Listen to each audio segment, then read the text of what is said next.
Дорогие близнецы, вы можете начать пожинать плоды терпения, которые вы вот уже некоторое время проявляете в ваших близких отношениях. Противоположная сторона может расшибаться в лепешку, чтобы исправить свою вину, благодаря чему вы проведете замечательный день. 23 августа, суббота, день Сатурна. Луна, продвигающаяся по знаку Льва, придает дню творческие, социальные и активные энергии. Сегодня нам захочется вылезти из своей скорлупы и побыть среди людей. Будет возможно предпринятие смелых шагов с целью привлечения внимания к себе и размещения на передний план.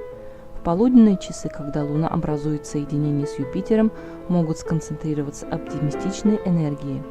Это подходящий день для проведения общественных мероприятий, вечеринок, светских раутов и мероприятий в области искусства.